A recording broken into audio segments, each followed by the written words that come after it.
Investor question of the day about the economic impact of COVID and how we are doing better when we should be doing worse. Avi, thanks for your question, man. Appreciate your partnership, being a steward of your family's capital. I think we're in, 6-7 deals together now. And you did pose a question that I sort of have taken for granted the last couple weeks, but I am happy to answer it. So you asked about, in the headlines, let's see, overarching economic environment appears challenging, COVID-related closures and resulting unemployment. In this environment, I would have anticipated some challenges with collections. I was wondering if you have any rationale as to why we are not seeing this impact. Great question. It's been really exciting to watch, but my short answer is we built this thing to do better in a recession.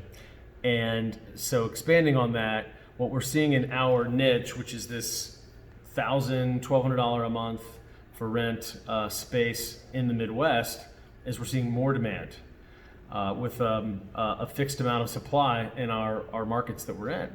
Why are we seeing more demand? Well, we're seeing a few more folks walk through our doors at our communities, and they're looking to move into a less expensive apartment. So we're seeing some folks start to move out of luxury and down into that A-, B+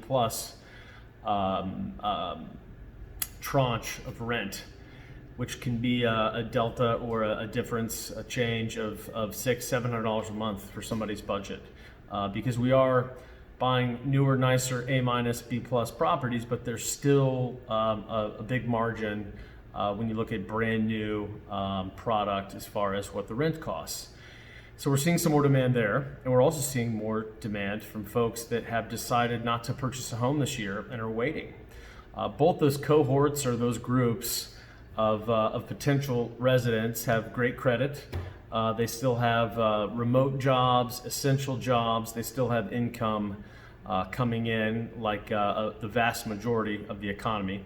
Even with 20% unemployment, 15% unemployment, there are still lots of people that have jobs.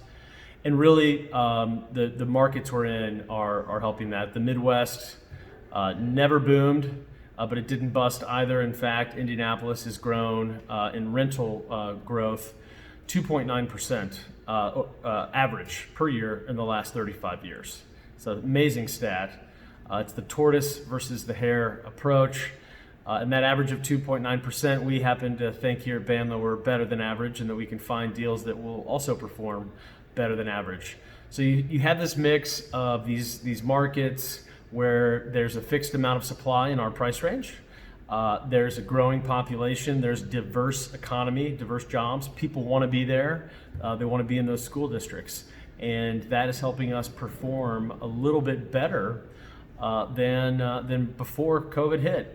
So for us, occupancy is actually up, and collections are remaining quite strong. In the funds case, we're at, almost 99% collected for June, with higher revenue thanks to demand as well. So it's really fun to watch. It's been very vindicating for the team. We built this thing coming out of 2008.